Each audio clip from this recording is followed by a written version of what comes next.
सिद्धेभ्यः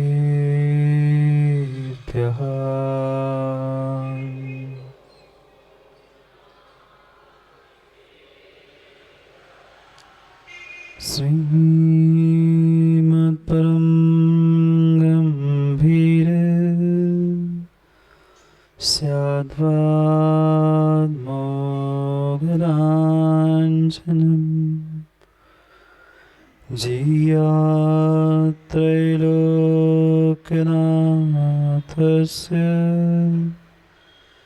शासनं जिनशासनम् जय मङ्गलभूताणं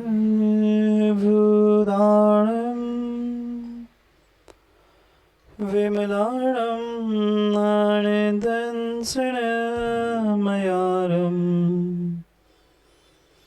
तैलोयसेह्याणं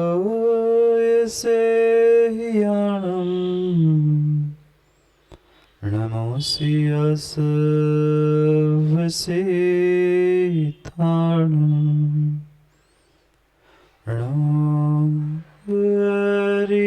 हरिहन्ताणं नमो सिद्धाणं नमो आयर्याणं लोयजायाणं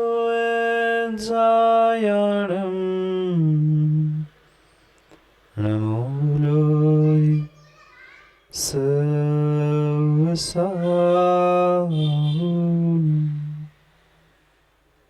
अनंत अनंत परम सिद्ध भगवान की 1008 श्री आदिनाथ भगवान की परम पूज्य आचार्य भगवान कुंद कुंद स्वामी की परम पूज्य आचार्य भगवान गुरुवर विशुद्ध सागर जी महाराज की सनातन जैन धर्म की पूरे परम पूज्य मुनि श्री 108 सुप्रभ सागर जी महाराज की जय।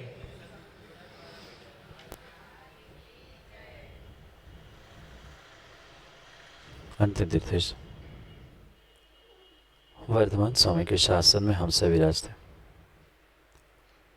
और उनकी यह पावन पीयूष देशना हम सभी के लिए परम उपकारी। अनादिकाल से हमारी आत्मा में जो जन्म जरा और मृत्यु रूपी रोग लगे, उन रोगों का उपशमन करने वाली कोई परम औषधि है तो वह एकमात्र यह जिनवाणी। भव्यात्मा, कुछ दिन पहले मैं सामायिक में बैठा था और सामायिक में बैठे बैठे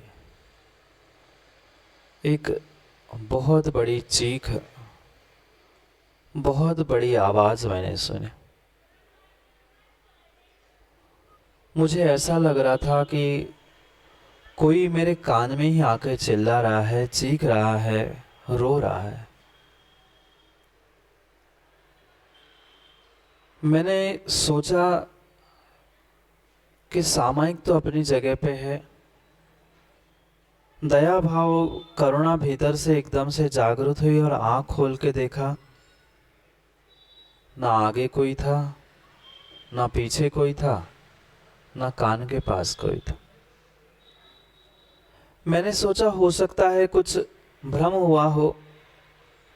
पुनः मैंने आंख खोलकर अपनी सामायिक करना प्रारंभ की। पुनः 5-10 मिनट नहीं हुए, पुनः किसी जीव की चीखने चिल्लाने की आवाज आई। अब मैंने सोचा कि शायद बाहर तो कोई नहीं है, हो सकता है कोई भीतर से चिल्ला रहा, हो सकता है कहीं भीतर की ही आवाज आ रही हो। सो मैंने सोचा चलो और गहराई तक पहुंचा जाए। उतने में एक जीव बोल पड़ा, गुरुजी आप सब पे दया करते हो, सब पे करुणा करते हो, मुझ जैसे छोटे से जीव पर भी तो दया करो। मैं सोचने लगा, मैंने किस पे दया की?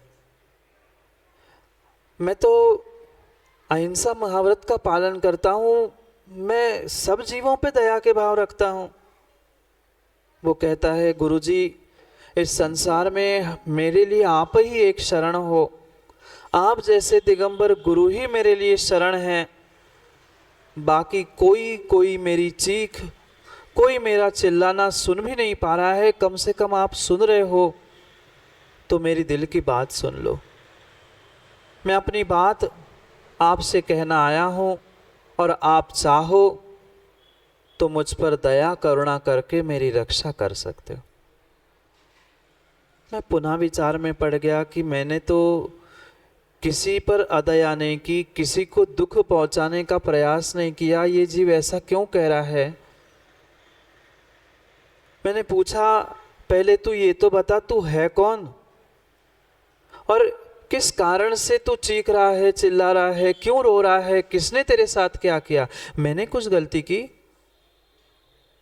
वो कहता है गुरुजी, आपकी गलती नहीं है, पर आपके कुछ ऐसे भक्त हैं, आपके कुछ ऐसे भक्त हैं, सच्चे देवशास्त्र गुरु को मानने वाले हैं, पर फिर भी उनके भीतर दया करुणा नहीं है। मैंने फिर से पूछा, भाई ऐसी क्या बात हुई, कुछ तो बता, क्या बात हुई, कुछ तो बता। वो फिर से कहता है, वो घंटों घंटों भगवान की पूजा तो करते हैं, घंटों घंटों भगवान का अभिषेक करते हैं, आपके लिए आहार दान की व्यवस्था करते हैं, सब कुछ करते हैं, मान लिया, पर थोड़ी सी उनको अहिंसा धर्म की, दया करुणा की भी बात गुरुजी आप सिखाओ ना। मैंने कहा, भाई मैं तो सिखा दूं, पर सीखने और सुनने की ताकत सामने वाले में हो तो मैं सीख दूं। कितने गुरुओं ने करुणा धारण करके सीख दी, पर कोई अपना मन थिर करके उसे सीख नहीं पाया, अपने कल्याण की बात ही नहीं समझ पाया। अनादि का जो मोह मद चढ़ा है, उसे उस मोह मद से आंख खोलने की इच्छा ही नहीं हो रही है, जिस कारण से वो सामने सत्य को देखकर भी मान नहीं रहा। फिर वो कहता है, गुरुजी मुझे विश्वास है आप दिगंबर मुनि हो और आपकी बात कोई टालने वाला नहीं है। अगर वो सच्चा सम्यक दृष्टि जीव है, अगर उसे सच्चे देवशास्त्र गुरु पे श्रद्धा है, तो वो आपकी बात टालेगा नहीं। मैंने कहा, भाई ठीक है, मैं फिर से प्रयास करता हूँ, पर तू बोल तो, क्या बात है, मैं किस लिए तुम्हारी बात किस मुंह से कहूँ और क्या कहूँ? कहता है, गुरुजी मेरे पास दूसरों को सुनाने के लिए मुंह नहीं है, मैं मात्र आप जैसे साधु संतों को ही अपनी आप बीती सुना सकता हूँ। दुनिया की कोई शक्ति नहीं है कि मैं अपनी आप बीती किसी दूसरों को सुना पाऊँ। वो कहता है, वो जीव कह रहा था, गुरुजी आप सुन रहे हैं, मैं अपनी आप बीती आपके कान में, आपके हृदय में, आपके मन में कहना चाहता हूँ, क्योंकि दुनिया से कहने के लिए, दुनिया को कहने के लिए अच्छे संचालक की, अच्छे वक्ता की ज़रूरत होती है। राजेंद्र पंडित जी, जो कानों से सुनता है उसके लिए अच्छे वक्ता की ज़रूरत होती है। मैं अच्छा वक्ता नहीं, मेरे पास मुंह ही नहीं है, जिह्वा ही नहीं है, मैं किस मुंह से और किस जिह्वा से अपना बखान करूं? ना मेरे पास आँख है, ना मेरे पास कान है, मेरे पास शेष कोई इंद्रिया ही नहीं है, मात्र मैं चेतना से जान रहा हूँ, और जो चेतना से जानता है मात्र उसको ही कह पाता। आप ज्ञान दर्शन चेतना से जान रहे हो, इसलिए अपनी दिल की बात दिल से, कानों से नहीं, दिल से सुनने वालों को सुनाना चाहता हूँ, मन से सुनने वालों को और चेतना से सुनने वालों को सुनाना चाहता हूँ। मैं भी उस दिन सामायिक में हक्का बक्का सा रह गया, कि आज हो क्या रहा है, आज हो क्या रहा है? मैं दुनिया को सुनाने वाला, मैं कानों से सुनने वाला, आज ये कौन सा जीव आया है जो मुझे हृदय से और दिल से सुनाना चाहता है? और माँ स्वाभाविक सी बात है, कोई अपनी दिल की बात सुनाना चाहे, आप नहीं सुनोगे? मैं तो सुनता हूँ, चाहे बड़ा हो चाहे छोटा हो, चाहे कैसा ही क्यों ना हो। कोई कहे कि महाराज हमें दिल की बात कहनी है, मैं तो समय दे देता। फिर मैंने कहा भाई बोल तो, क्या आप तुम पे बीती, तुम किन भक्तों को क्या समझाना चाहते हो? एक तरफ तो कह रहे हो वे भक्त है, पूजा पाठ सब कर रहे हैं, फिर भी क्या समझाना है? कहते पूजा पाठ धर्म मात्र दिखावे का तो वे बहुत अच्छे से करते हैं, पर वे भूल जाते हैं कि मेरे जैसे छोटे छोटे जीवों का वो कितना विघात करते हैं। मैंने कहा मतलब? हाँ, घंटा भर मंदिर में बैठेंगे पर 2 घंटा पंखा जलाकर मेरे जैसे वाहिकायिक जीवों की विराधना करेंगे। कहने के लिए तो वो भगवान की पूजा कर रहे हैं, आराधना कर रहे हैं, जिनवाणी का स्वाध्याय कर रहे हैं, पर वही बैठते हैं जहां पंखा, कूलर और एसी मिलता है। मैंने कहा और कहो, क्योंकि कोई अपनी बात रो के कहने लग जाए, किसी का दिल हल्का हो, सुनने में क्या जाता है। मैंने और पूछा कि भाई और बोलो, और कुछ तो बोलो, इतनी सी बात तेरे भीतर नहीं है? तू और भी तो कुछ कहना चाहता है। हाँ गुरुजी, मैं बहुत बहुत बात अपने हृदय में छुपा के लाया हूँ, और आज की बात नहीं है, ये एक दिन, एक घंटे, एक समय की बात नहीं है, ये अनंत काल के दुखों को मैं आपके साथ वह कहना चाहता हूँ। सामायिक करते करते ही मोंगने जी मेरे रोंगटे खड़े हो गए। वो भले ही अपनी आप बीती सुना रहा था, पर मुझे अपनी जीवन की, मेरी जीवन यात्रा याद आ रही थी। मुझे अपनी जीवन यात्रा याद आ रही थी। एक सांस में 8-10 बार जन्म्यो मर्यो भर्यो दुखकार। एक श्वास में जिस मरण के बारे में देखना और सुनना भी रोंगटे खड़े करने वाला है। कोरोना में देखा ना, पड़ोसी के घर में, पड़ोसी के बेड पे जब मरता था आदमी, तब ऐसा लगता था बस भगवान मेरे तक नहीं आ जाए। पड़ोसी मरा था जिससे कोई लेना देना नहीं था, वो मरता था तो हृदय तिल तिल टूटता था कि मेरा नंबर ना आ जाए, मेरा नंबर ना आ जाए। फिर एक सांस में 18 बार मरा होगा जो जीव, उस पर क्या बीती होगी। उस जीव की नहीं पंडित जी, इस जीव की भी तो सोचो। इस जीव ने भी 18 बार जन्म मरण किया। अंतर मुहूर्त में 66,336 बार जन्म और मरण किया। विचार करो, उन एक एक दुखों को मैं भोग के आया था। वास्तव में उस दिन की सामायिक ऐसी अद्भुत सामायिक थी कि मैंने अपनी जीवन की यात्रा प्रारंभ की उस निगोद से। पहला चोला पहना था उस निगोद पर्याय का। वह साधारण वनस्पति के रूप में मैं वहां से निकलकर पूरे लोक की, 3 लोक की यात्रा मैंने कर ली। चंद 8 स्थान छोड़कर, मात्र 8 स्थान छोड़कर बाकी सभी स्थानों पर मैं निगोदिया बनकर रह के आया। पृथ्वी कायिक, जल कायिक, अग्नि कायिक, केवली भगवान, आहारक रिद्धिधारी मुनिराज, आहारक शरीर और देव नारकी, इनके शरीर को छोड़कर सभी के शरीर में, सभी अवस्थाओं में मैं निगोदिया बनकर रह के आया। मात्र इन 8 पर्याय, 8 स्थान, 8 शरीर को छोड़कर सभी स्थानों पे, सभी शरीर में और 3 लोक के प्रत्येक क्षेत्र को मैं भटकते भटकते तीव्र गति से पूरा भोग के आया। और एक बार का मरना देखना सुनना, कैसे तड़प रहे थे, बिलख रहे थे।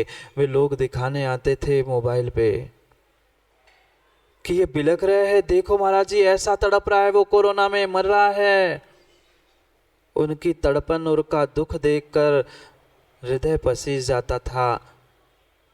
वे तो इंसान था, बोल रहा था, चिल्ला रहा था, चीख रहा था, बचाओ बचाओ कह सकता था, पर वह निगोदिया की मृत्यु, निगोदिया का जन्म ऐसा था जैसे किसी व्यक्ति के मुख को बांध दिया, आंखें बांध ली, कान बांध लिया, हाथ पैर बांध लिए और हो रही सुटाई। कोई इधर से पीट रहा है, कोई उधर से पीट रहा है, कहीं मार रहा है, मार तो खा रहा है, दुख दर्द तो भोग रहा है, पर कहने की शक्ति नहीं है, क्योंकि मात्र और मात्र एक इंद्रिय तनधार, मात्र स्पर्शनेंद्रिय मिली थी, मात्र स्पर्शनेंद्रिय मिली थी और ऐसा ऐसा दुख भोगा था। किसने? सनत प्राचार्य जी, किसने? किसी दूसरे ने दुख नहीं भोगा, यहाँ बैठे हुए प्रत्येक जीव ने वही से अपनी जीवन यात्रा प्रारंभ की थी। आप नहीं, मैं भी नहीं, वो भी, सबने वही से यात्रा प्रारंभ की। सोचो, विचार करो, क्या दुख भोगे होंगे हमने, क्या माँ वर्तमान का दुख है। थोड़ा सा कष्ट आता है, थोड़ी सी परेशानी आती है, आंखों से गंगा जमुना बहती है। थोड़ा सा कह दिया, एक दिन दोपहरिया में निकलकर महावीर जयंती के जुलूस में आ जाना, माताएं कहती महाराज जी इतनी गर्मी है, हम कैसे चलेंगे, हम कैसे नृत्य करेंगे, हम कैसे उत्साह मनाएंगे, इतनी गर्मी पड़ रही है।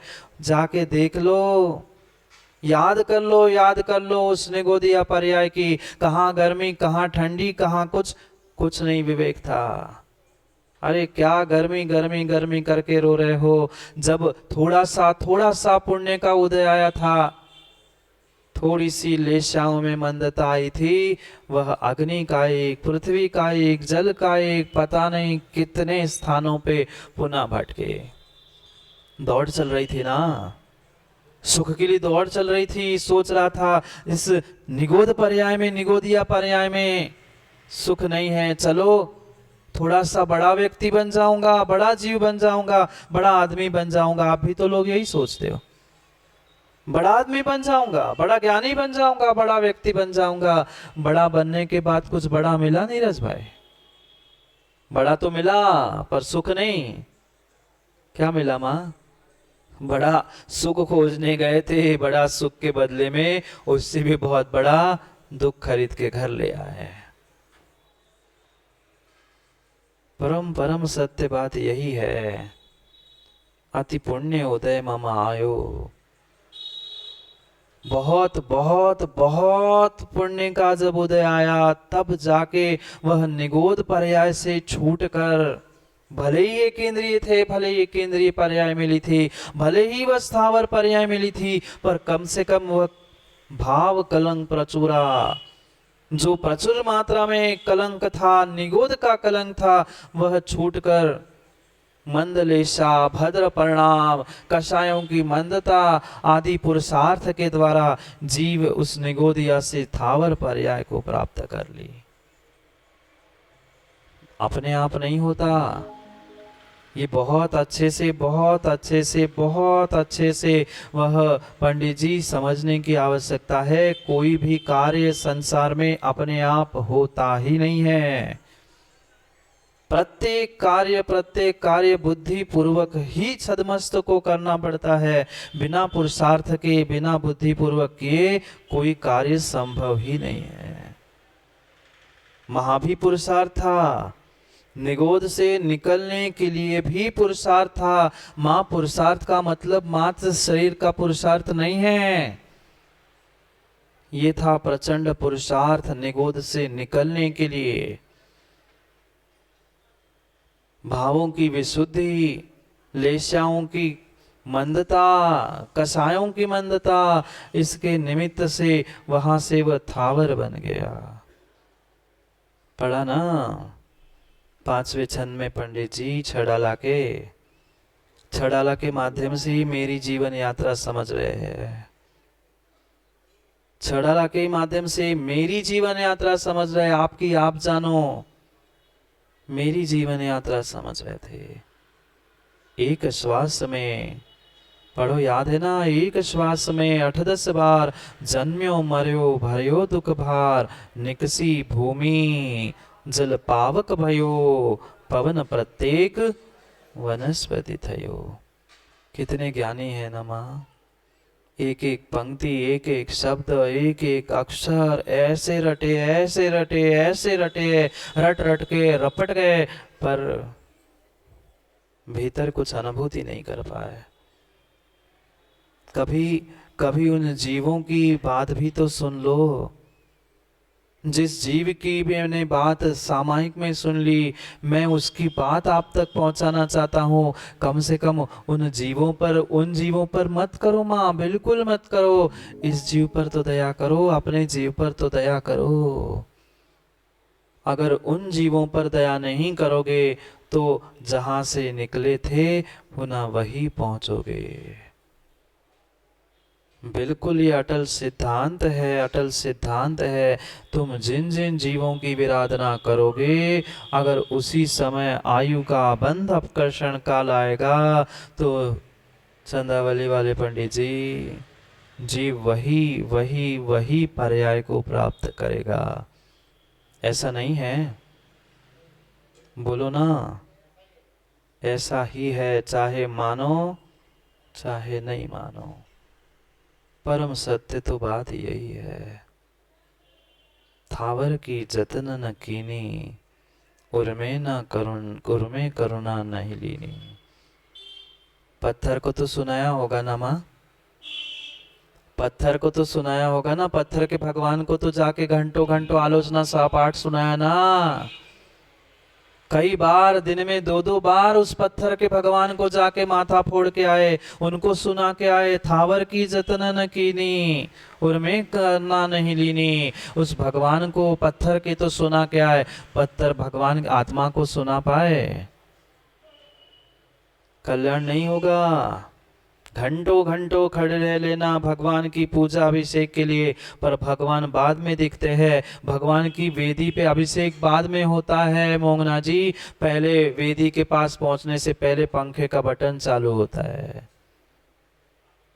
जितने घंटे पूजा नहीं होती उससे 4 घंटे 2-4 घंटे दुगना समय वह पंखा हम जलाते जलाते जलाते उस एकेंद्रीय वायु का एक जीवों की विराधना करते रहे। सोचो सोचो, पंख्याते पवन बिलोले। पढ़ तो लिया है महाराज जी, आप सुना, आपको सुनाऊं क्या?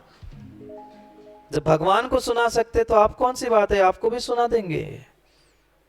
हमें और भगवान को सुनाने से आलोचना मात्र नहीं होगी, अपने आप में भीतर की गई गलती का एहसास भी तो होना चाहिए।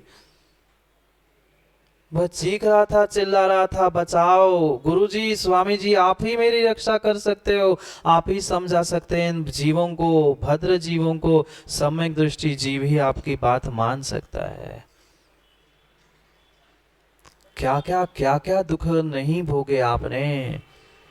क्या आप उन पर्यायों में नहीं थे? एक एक पर्याय प्राप्त की। निकसी भूमि जल पावक भयो। वहां से तो निकले निगोद से, पुण्य के उदय से, पुरुषार्थ से, सब कार्य करते करते वह स्थावर तो बने। भूमि जाके देख लो, चाहे गड्ढा कर लो, चाहे धूप पड़े, पानी पड़े, ओले गिरे, जो चाहे हो, कुछ नहीं कर पाती, कुछ नहीं कर पाती, कुछ कह भी नहीं पाती वह भूमि पृथ्वी का एक जीव मुख से शब्द ही नहीं निकाल पाता। क्या कहते और किससे कहते? कह भी लेते तो क्या आप सुनते? नहीं सुनते। कितनी कितनी बड़ी बड़ी बिल्डिंग, कितने कितने महल, क्या क्या कुछ नहीं बना डाला उस भूमि को और पृथ्वी को खोद खोद के आपने। आजकल तो लोगों को भूत चढ़ा है, भूत चढ़ा है। पता नहीं ये ग्रेनाइट, ये पत्थर, ये संगमरमर उठाओ उठाओ, जाके देखाओ। वे पर्वत के टुकड़े टुकड़े हो गए, देखने के लिए पर्वत नहीं बचे हैं। उस एकेंद्रीय जीव को काट काट के पीस पीस के तुम घर की और अपने समाज पता नहीं कहाँ कहाँ की शोभा बढ़ा रहे हो। क्या आप उस पर्याय में नहीं होंगे कभी? माँ कल भी पूछा था, अपने बच्चों को, अपने घर वालों को कोई काटे मारे पीटे, आप खुशी खुशी तालियां बजाओगे ना? बजाओ ना तालियां आपके बेटे को मारते हुए। बताओ ना तालियां अपने घर परिवार के लोगों को मारते पीटते काटते हुए। बजा सकते हो? नहीं। यहाँ तो तुम पैसे लुटा रहे हो। बहुत अच्छा, और अच्छा पत्थर ले आओ। खदान लगा रहे हैं, कितने कितने जीवों की विराधना कर रहे हो। कहाँ कहाँ कहाँ जाओगे? सोचो, विचार तो करो। पृथ्वी बहु खोद कराई, पढ़ा ना टड़ैया जी, पृथ्वी बहु खोद कराई, महलादिक जागा चिनाई। कहाँ कुआं, कहाँ गड्ढा, कहाँ क्या, कितना कितना दुरुपयोग किया उस पृथ्वी का एक जीवों का। किसके लिए? मात्र चंद एक पर्याय की सुरक्षा के लिए। कितने लोग रहेंगे आपने बनाए हुए उस महल अटारी बंगलों में? बालचंद जी कारी, जो सुंदर मकान बनाया है, कितनी पीढ़ियां रहेगी? 1, 2, ज्यादा से ज्यादा तीसरी पीढ़ी कुछ वर्ष तक। और आजकल का तो ट्रेंड है, पिता ने बनाया बेटे ने तोड़ दिया, बेटे ने बनाया उसके बेटे ने तोड़ दिया। ये चल रहा है, ऐसे ही है। जन्म तो बेचारों का किसी झोपड़े में, किसी खपरेल में। कहाँ हुआ कारी? कहाँ हुआ? कारी में ही हुआ ना। वहां बहुत 3-4 मंजिल का महल होगा? नहीं था। जन्म तो खपरेल में हुआ। जन्म तो ऐसे भी जीव है टीन के टपरे में हुआ। जन्म कई का तो रोड पे हुआ। आज अटारी और महल बना के खुशियां मना रहे हैं कि मैं इतना बड़ा। भूल मत करना, आपने जैसे अपने बाप का घर छोड़ दिया, आपका बेटा भी आपका घर छोड़कर कब बेच के खा लेगा, कोई ठिकाना नहीं। मात्र अच्छा दिखाने के लिए कितने उस केंद्रीय जीव की विराधना आपने की। चाहे आपका सीमेंट हो, गुम्मे हो, ईंट हो, रेत हो, ये सभी केंद्रीय जीव की उस पृथ्वी कायिक की ही पर्याय थी। कभी उन दीवालों को कान लगा के सुन लेना, उनकी भी पुकार, उनकी भी आवाज़। उन पत्थरों को देखकर, भले ही उस सुंदर सुंदर चिकने पत्थरों को देख रहे हो, पर उन चिकने पत्थरों को भी कभी माँ घर में किचन में कान लगा के सुन लेना। वे भी चीख रहे होंगे, चिल्ला रहे होंगे, बचाओ।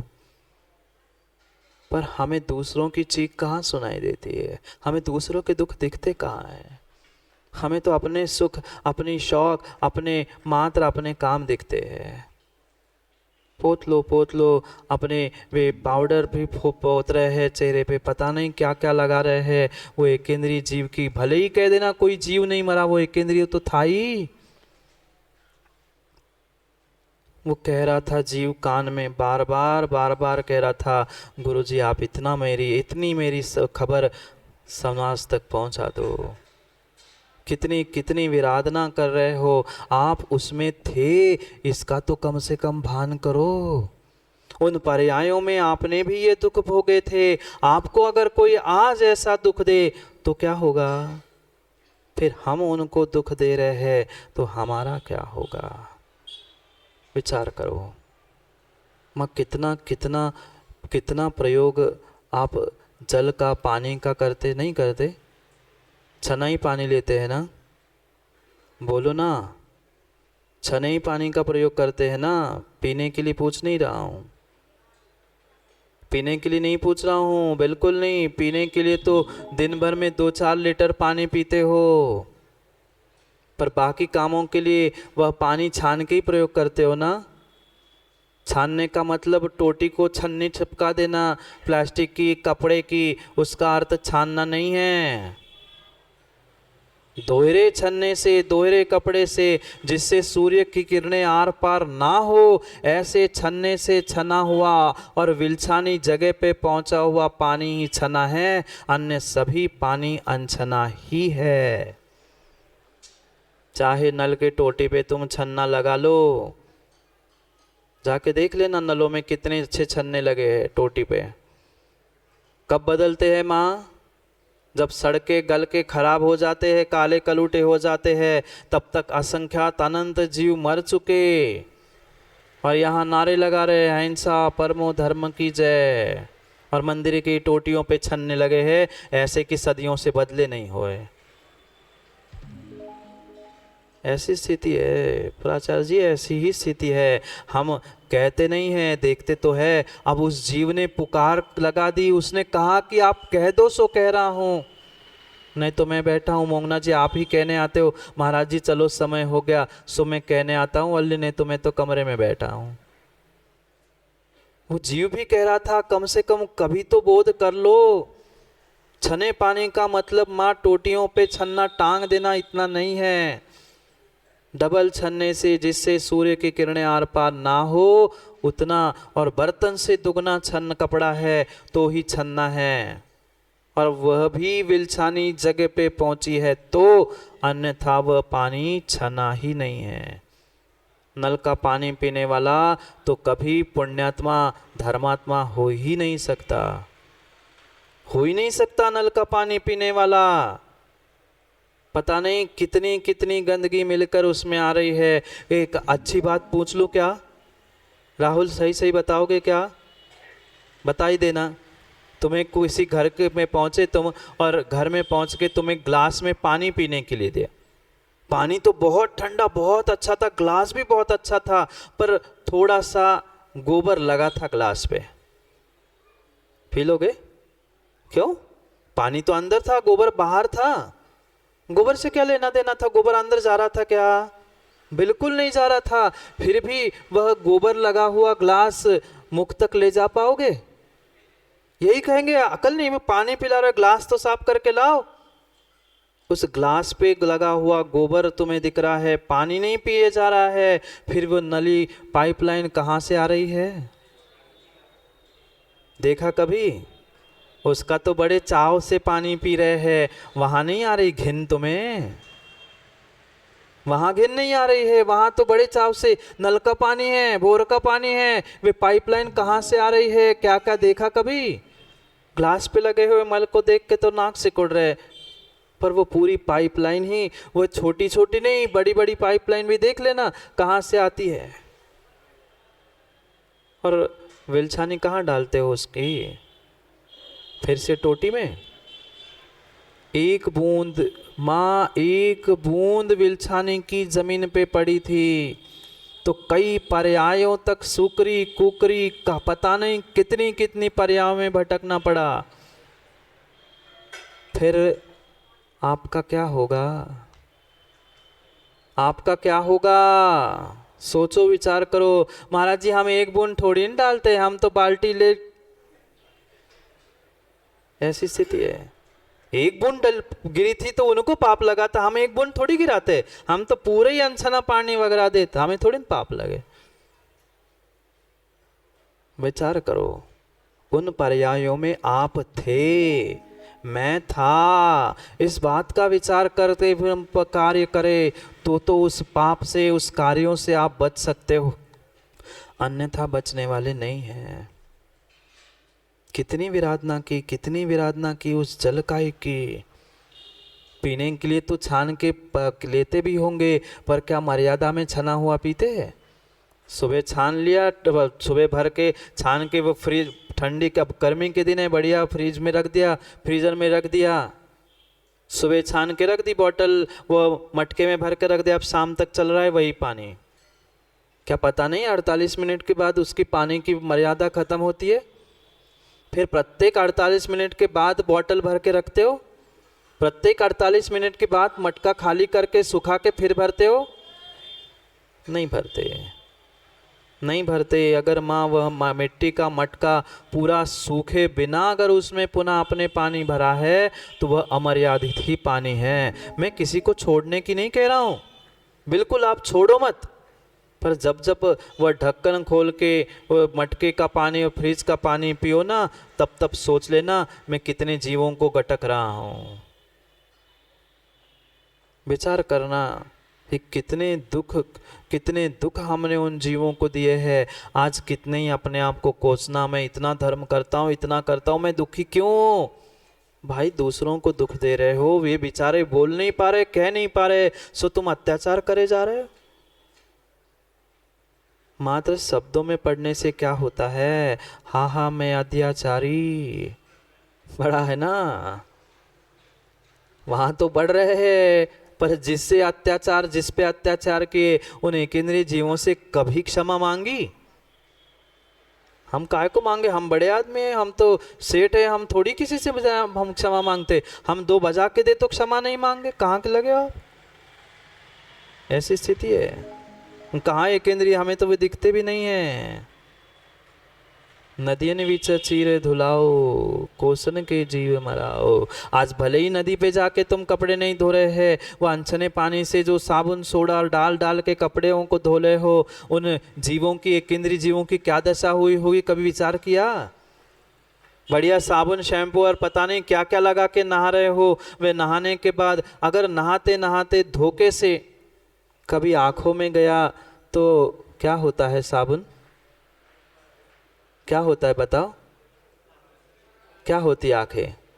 जब तुम्हारे आँखों में, तुम इतने बड़े, तुम्हारी आंखें इतनी बड़ी, जब तुम्हारी आंखों में पानी व साबुन जाता है तो आपकी वो स्थिति होती है। फिर उन छोटे जीवों की तरस और फिर वह जलकाई की क्या स्थिति होती होगी?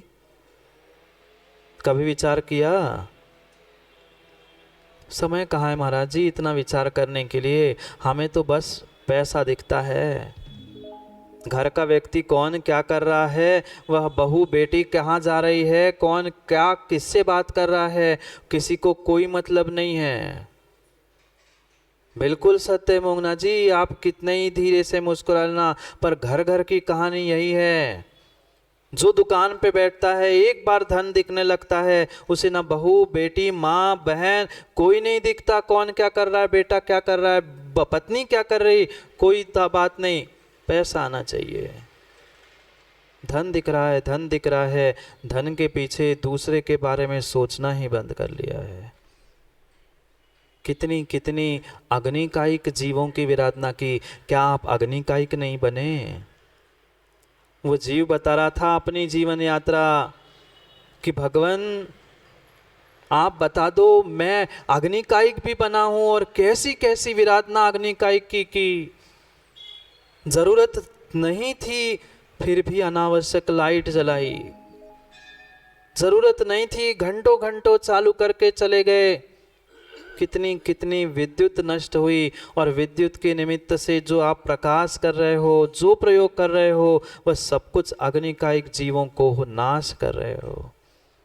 जाके देख लेना, अगर देखा नहीं हो ना, जहाँ विद्युत बनती है वह वहाँ पे जाके देख लेना। कितने कितने करोड़ों नहीं अनंतों जीव का घात होता है। जलकायिक है तो, और वह कोयला आदि से हो रही है सो, क्योंकि कोयला आदि आदि वह एकेंद्रीय, पृथ्वी कायिक है, जलकायिक भी एकेंद्रीय है। हम देख के आए, चंद्रपुर में गए थे। सबसे पहले महावीर जयंती मनाने चंद्रपुर में ही गए थे। सबसे पहले संघ से जब निकले थे तब आचार्य ने महावीर जयंती मनाने के लिए चंद्रपुर भेजा था। वहाँ तो मोंगना जी 50-52 डिग्री टेम्परेचर था।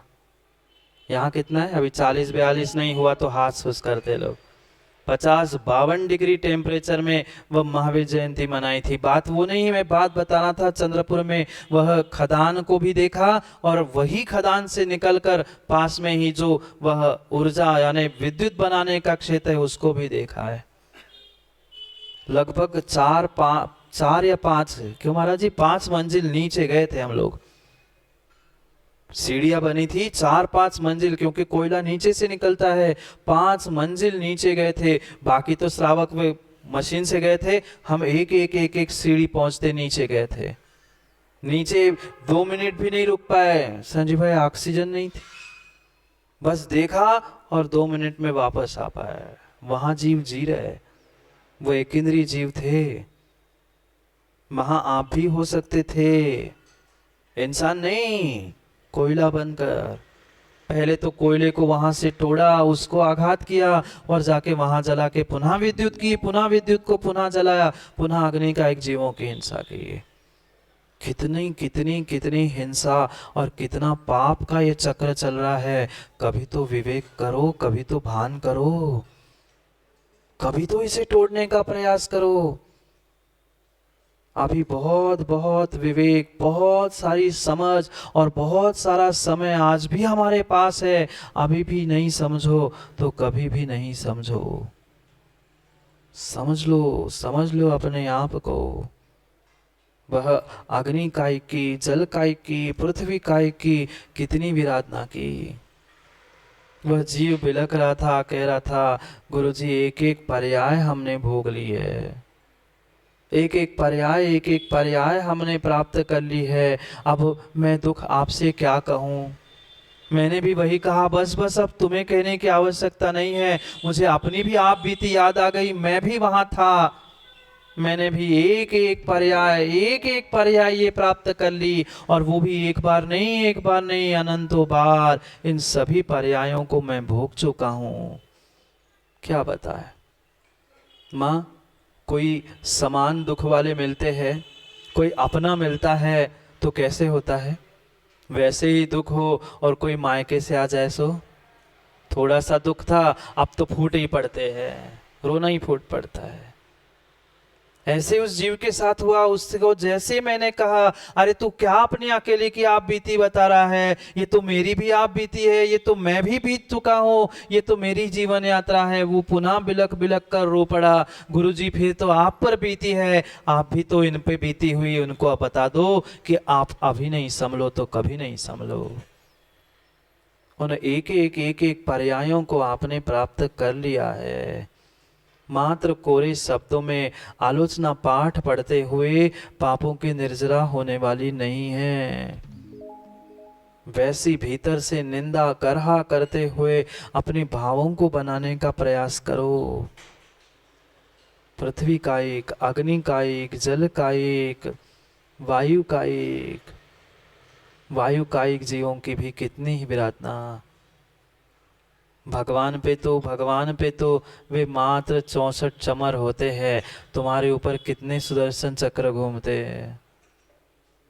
हाँ, ऐसे भी मंदिर और ऐसी भी वेदियां दिखी, भगवान तो बेचारे छोटे से ही है और इतने बड़े बड़े वे सुदर्शन चक्र पंखे लगे हैं। हाँ, सत्य घटना है पंडित जी, इसी टीकमगढ़, इसी माज मंदिर की। बुजुर्गों को याद हो, हमने गुरुजी के मुख से सुना है, आचार्य विराग सागर जी महाराज की यहाँ वाचना चल रही थी। गर्मी के ही दिन थे, महाराज तो वाचना कर रहे थे, महाराज तो अपने में थे, पर चंद जीवों को बिना पंखे के काम नहीं चलता। क्यों पंडित जी, कल भी देखा, कुछ जीवों को बिना पंखे के स्वाध्याय सुनाई नहीं देता, समझ में ही नहीं आता। अब तो फिर भी बहुत सारी व्यवस्थाएं हो गई, तब तक भी छोटे से पंखे चलते थे, ऐसे गोल वाले, जहां रखो वहां हवा।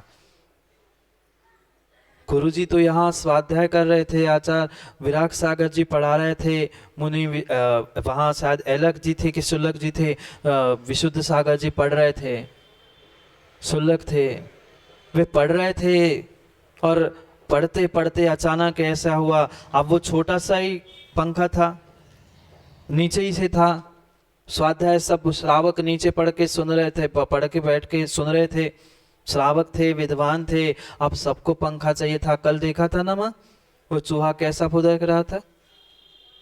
वैसे ही एक चूहा चलते चलते, उसे थोड़ी पता कि पंखा क्या है, वो चूहा आया और पंखे में घुस गया। ग्रंथ खुले थे, उस चूहे के खून के छींटे पूरे ग्रंथों पे हो गए। ठीक है, गुरुजी ने प्रायश्चित ले लिया, ग्रंथ उस समय पे बंद कर लिया, स्वाध्याय नहीं हुआ, वो सब कुछ ठीक है। फिर सोचो, पर सोचो सोचो, जब साक्षात चूहा, और हमने भी कई बार आंखों से देखा, वो चिड़िया भी इन पंखों में आके तड़प के मर जाती है। अपने स्वार्थ के पीछे, अपने स्वार्थ के पीछे, अपने इंद्रियों की विषयों की पुष्टि के पीछे कितने जीवों की विराधना कर रहे हैं। ये तो पंचेंद्रिय जीव थे, बहुत बड़े बड़े स्थावर थे, और छोटे जीवों का क्या होता होगा। महाराज जी, इसलिए तो हम आज पंखे नहीं लगाते, हम तो कूलर लगा लेते हैं। दोनों से गए, कूलर लगाने वाले तो दोनों से गए, जल कायिक की भी विराधना की और वायु कायिक की भी विराधना की, और तीसरी अग्नि कायिक की और की, क्योंकि बिना लाइट के, बिना विद्युत के वो चलता नहीं है। तरस तो गए, अलग ही स्थावर की बात चल रही है, स्थावर को कितना दुख दिया। तरस की बात तो अभी करेंगे, रोना नहीं, बस कल परसों करेंगे, फिर समझ में आएगा। सोचो विचार करो, चाहे पंखा हो चाहे कूलर हो। आजकल के तो ज्ञानी लोग, आजकल के तो त्यागी वो लोग कहते, महाराज जी कूलर उसमें तो दोष हो सकता है, पर एसी में तो हवा भी नहीं चलती, एसी में तो हवा भी नहीं चलती, पंखा भी नहीं चलता, वो तो अपने आप ठंडा होता है। भूल मत करना, बिल्कुल भूल मत करना। आपको तो कमरे में लगा हुआ वो छोटा सा एसी का डब्बा दिखता है, उसके ऊपर जो छत पे लगा है ना, उसके पास जाके देख लेना। एक दिन विहार करते करते किसी उपाश्रम में, किसी स्थान पर रुकने का मौका मिला। पूरा संघ था और छत पे रुके थे, नीचे श्रावकों की व्यवस्था थी एसी वाली, और महाराज की ऐसी वैसी वाली। ऐसा ही होता है, महाराजों की तो नीरज भाई ऐसी वैसी, और श्रावकों की एसी की व्यवस्था थी। बढ़िया श्रावक, जब तक वैयावृत्ति थी तब तक तो कोई मुनिराजों के पास से, और जैसे ही उनकी एसी शुरू हुई, छत पे सो रहे थे हम लोग, पाटे लगे थे। अब तब महाराजों को पता ही नहीं था कि एसी क्या, मतलब एसी तो पता था, पर वो क्या होता है, मशीन कैसे हवा आती, कुछ नहीं पता। राजस्थान, हाँ राजस्थान जयपुर की बात है, वहाँ छत पे हम लोग सोए बढ़िया, और 9-10 बजे तक तो फिर भी शांति रही। 10 के बाद अब उन्हें, जब एसी है कौन छोड़ेगा, सबने अपने अपने कमरे में जाकर एसी जलाए। ऐसी छत है तो किनारे पे हर कमरे के ऊपर एसी का वो मशीन रहता ना, हवा खींच के बाहर फेंकने वाला, वो वहां सोए। रात भर पूरा संग नहीं सो पाया 3 बजे तक। क्यों? क्योंकि वे तो बड़े एसी वाले एसी में थे, और महाराज तो ऐसी वैसी वाले थे, तो बेचारे छत पे बिल्कुल, अब यहाँ लगा और यहाँ पाटा, क्या नींद आती। रात भर उससे वो गर्म हवा आई, भले ही कमरे में ठंडक हो रही थी, पर ऊपर पंखे से कितने जीवों की विराधना हो रही थी। हमने अनुभव किया, वही पाटा लगा था, ऐसे लगे हुए ऊपर छत पे, और सबके महाराजों के, सबको एक एक, जैसे श्रावकों को ऐसी थी, अब उनको भी हीटर मिल रहे थे गर्मी के दिनों में। अब तो महाराज जी आप तो क्या परिचय जयी हो, फिर सुबह बातें देने वाले मोहना जी कम थोड़ी न होते। ऐसी स्थिति है। भले ही वहां तुम्हें पंखा कुछ नहीं दिख रहा है, पर वहां भी जीवों की विराधना है और है। नहीं, यही 8 दिन पहले एक व्यक्ति कह रहा था, बहुत अच्छा व्यक्ति था, नाम नहीं बताऊंगा, वो कहते महाराज जी पंखा कूलर तो ठीक है, मैं मान सकता हूँ हिंसा है, पर लाइट भी आप कह सकते हो कि विद्युत में दोष है, तो आजकल वो सोलार लाइट चल रही ना, उससे एसी लगा देंगे आपके कमरे में। मैंने कहा भाई साहब तुम लगा के दिखाओ, मैं फिर धूप में जाके बैठ के दिखाऊं। भाई आप क्यों नहीं समझते, इंद्रियों के भोगों के पीछे अनादि काल से कितने जीवों की विराधना करते करते यहाँ तक पहुँचे हैं। अभी नहीं समझो तो कभी नहीं समझो। एक एक जीवों को आपने त्रसित किया है, फिर तो इस जिह्वा इंद्रिय की कहना ही क्या। चटोरी जीभ है बेचारी, चटोरी जीभ है, पता नहीं क्या क्या खाती है, क्या क्या खाती है। आलू प्याज तो कहना ही क्या, आलू प्याज नहीं खाने वाले भी क्या माँ धनिया पत्ती छोड़ दी, मीठी नीम छोड़ दी? नहीं छोड़ पाए। जाके बकरी को खिला के दिखाना, बेचारी बकरी वो धनिया पत्ती और मीठी नीम नहीं खाते जिसे इंसान चाट चाट के खा रहा है। धनिया पत्ती नहीं तो भोजन नहीं होता घर में। सोचो विचार करो। घूमने जा रहे हैं सुबह सुबह उठकर उस घास पर अपनी आंखों की ज्योति बढ़ाने के लिए, दूसरों के प्राणों की ज्योति मिटा रहे हैं अपनी आंखों की ज्योति बढ़ाने के लिए।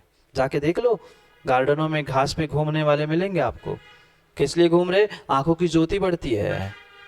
वे उन बीजों को अंकुरित करके उस हरित कायिक जीवों को खा रहे हैं। भले ही वह प्रत्येक वनस्पति क्यों ना हो, पर पंडित जी वो भी भक्ष्य हर समय नहीं हो सकती। अरे तुम रात में भिगो रहे, कल उसको अंकुर आ रहा है और उस अंकुर सहित जीवों को खा रहे हो। वह मात्र वनस्पति नहीं, वहां तो साक्षात आपने जीव के पिंड को खा लिया। आज को तो प्रचलन चल रहा है, ज्यादा मोटा नहीं होना है तो उन बीजों को गला लो, अंकुरित कर लो और वे अंकुरित बीज खा लो। जीव खा रहे हो, साक्षात जीवों को खा रहे हो। वे बीज तो सूखे थे, फिर भी वगार लगने पर जीव नष्ट हो जाएगा। वो जो अंकुरित हुए हैं वो जीवों को, वह जिंदा जीवों को वगार लगाकर मार के खा रहे हो। हाँ, अंतर इतना है, कोई मरे को खाता है, कोई जिंदा को खाता है, कोई कच्चा खा जाता है, कोई वगार लगा के खाता है। हम नहीं खाते, खिलाते तो हो। कृत कारी तनमोदना, एक उन एकेंद्रीय जीवों की आपने विराधना की, जबकि आप सभी वहीं से निकल के आए हो। सोचो और विचार करो। निक्सी भूमि जल पावक भयो, पवन प्रत्येक वनस्पति थयो। प्रत्येक वनस्पति भी प्रारंभिक अवस्था में साधारण होती है। शायद आप लोगों ने सुना हो, नहीं सुना हो, पर ये जो आप लोग सब्जी लेने जाते हो क्या? बहन जी, सब्जी लेने जाते हो क्या? लौकी खरीदते होंगे ना? मालूम भले ही आप कैसे सबके सामने हाँ नहीं कह पाए, पर लौकी तो खरीदते हैं ना।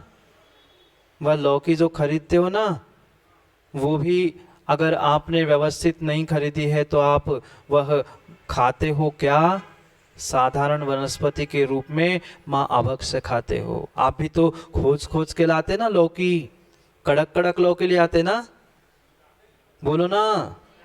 जितनी जितनी संजीव भाई तुम मुलायम लौकी लाते हो, वे सभी निगोदिया का पिंड है। आप अभक्ष खाते हो, साधारण वनस्पति ही खाते हो, निगोदिया को ही खाते हो। मात्र लौकी नहीं, गिलकी, तुरई, जो भी सब्जी है, जितनी मुलायम मुलायम खोज के लाते हो ना, वह परिपूर्ण रूप से अभक्ष ही है, वह साधारण वनस्पति है प्रारंभिक अवस्था में। एक नहीं अनेक ऐसे कितने सारे भेद है, बहुत कुछ समझने की आवश्यकता है। जिसका समभंग हो रहा है, जिसमें रोम नहीं आए, जिसके बीज बड़े नहीं हुए हैं, ये सब कुछ अभक्ष के कोटि में ही आ रहा है। भले ही साक्षात मांस नहीं खा रहे हैं, पर इन जीवों के पिंड को आप खा रहे हो तो आप साधारण वनस्पति ही खा रहे हो। है प्रत्येक वनस्पति, पर प्रारंभिक अवस्था में अगर इन गुणों के साथ है, वे बहुत मुलायम हैं, बीज छोटे हैं, तो उसका संभंग हो रहा है, तो परिपूर्ण रूप से मानना वह आपके खाने के योग्य है ही नहीं है। आप बोलो माताओं, कितने लोग नहीं खाते? खोज खोज के तो यही लाते हैं, खोज खोज के मुलायम मुलायम सब्जी, मुलायम मुलायम लाते हैं, खोज खोज के वह हरित काय को लाते हैं, चुबा चुबा के लाते, नाखून गड़ रहा है का। सोचो, फिर विचार करो। कितने ज्ञानी, कितने भी त्यागी व्रती बन लेना, अगर इसका विवेक नहीं है साधारण वनस्पति और प्रत्येक वनस्पति का, तो आप कभी भी अपने चारित्र आचरण को सुधारने वाले नहीं हो। सोचो, विचार करो। समय हो गया है सब्जी बनाने का, मतलब भोजन कराने का। सोचो, विचार करो, कितना कितना कितना पाप और हिंसा का तांडव चल रहा है। कहने के लिए तो हम जैन हैं, अहिंसा धर्म को मान रहे हैं, पर कितनी हिंसा कर रहे हैं। थोड़ा सा विवेक करो, विवेक रखो। एक एक पर्याय में आपने दुख भोगे हैं। साक्षात अग्नि को ही माँ अपना शरीर बनाकर जी के आए हैं। वनस्पति को अपना शरीर बनाया है, अग्नि को, वायु को, पृथ्वी को अपना शरीर बनाकर हम जी के आए हैं। 1-2 वर्ष नहीं, सदियों सदियों तक वे पृथ्वी कायिक जीवों की उम्र होती है। उनको भी प्राप्त कर लिया, अग्नि कायिक जीवों को भी प्राप्त कर लिया, और थोड़ी सी हमें देवशास्त्र गुरु के पास आने के लिए भी हमें थोड़ी सी गर्मी सहन करने की हिम्मत नहीं होती। भाई 12 महीने तो तुम पंखे कूलर एसी में रहते हो, क्या माँ एक दिन हम धूप में निकलकर हमारे जिन शासन की, हमारे वर्तमान शासन महावीर स्वामी की प्रभावना नहीं कर सकते? करने के लिए तो कर सकते हैं, पर हमारे लिए वह पुण्य का उदय ही नहीं आया महाराज जी। सोचो, विचार करो, कल से वे बेचारे युवा, कुछ बच्चे, कुछ प्रौढ़ लगे हैं धर्म की प्रभावना के लिए। शाम को भी गए थे, अभी भी गए थे, फिर भी नहीं चेत पाओ, सो क्या करे? पर उठाया वो नहीं जा सकता है, उठाया वो नहीं जा सकता है। जो सो रहे हैं और जो चिमाऊ पड़े, उन्हें राजन पंडित जी कौन जगा सकता है? कान में भी जाके चिल्ला के आ जाओ, पर जो कुंभकर्ण है, भले ही हमारे आगम में 6 महीने सोता नहीं माना, पर बिल्कुल कुंभकर्ण जैसे तो चिमाऊ पड़े हैं। मात्र एक दिन शेष बचा है, सोच लेना, विचार कर लेना। भूतो न भविष्यति, ऐसी अगर महावीर जयंती मनानी है तो सबको, अपने आप को, अपने घर परिवार को और अपने मंदिर परिवार को भी जगा कर लेके आना होगा कि कम से कम सब नामों में अलग अलग हो, पर वर्धमान महावीर स्वामी के नाम पर हम एक हो, और कम से कम एक दिन के लिए तो एक हो, कम से कम एक दिन के लिए तो एक हो। आयोजकों ने, व्यवस्थापकों ने बहुत सारी व्यवस्था बनाने का प्रयास किया है, पर व्यवस्था होने के लिए है जो स्वयं को व्यवस्थित मानते हैं। माँ छोड़ दो धूप का, गर्मी का विकल्प। एक दिन मात्र निकलना है, एक दिन मात्र निकलना है। उस अग्नि का एक पर्यायों में आप कई दिनों, कई वर्षों तक धूप, गर्मी, छाव सब भोग चुके हो। कम से कम उन पर्यायों में फिर से नहीं जाना हो तो युवाओं, जाग जाओ, चेत जाओ और सबको जगा लो।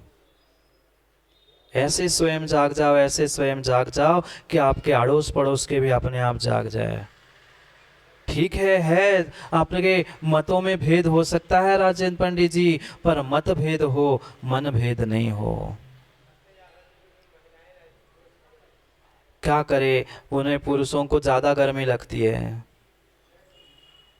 क्या करे बेचारे, वह सोचते हैं एक ही दिन की तो छुट्टी मिली है, सो आज बढ़िया सो ले हैं। हाँ, कुछ वे भी खोल के बैठ जाते हैं, जिनको कम पड़ रहे हैं वो बेचारे खोल के बैठ जाते हैं कि भैया 4 घंटे 2 घंटे दुकान बंद हो जाएगी तो पैसे कम पड़ेंगे। बेचारे गरीब है, वे दुकान खोल के बैठेंगे, और जो श्री जी के साथ अमीर है वो श्री जी के जुलूस में वह धर्म प्रभावना करने के लिए पहुंच जाएंगे।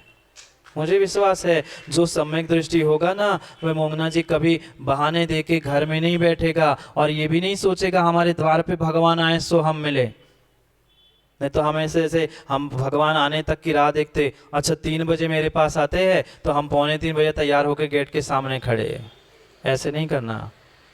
इस बार हमें शुरू से अंत तक उस भगवान वीर स्वामी की उस अद्भुत शोभा यात्रा को और भी अद्भुत करने का पुरुषार्थ करना है। सोचो, विचार करो और निर्णय करो। चंद घंटे, चंद समय हमारे भीतर, हमारे पास बचा है अपने जीवन के उत्थान कर्मों के निर्जरा के लिए।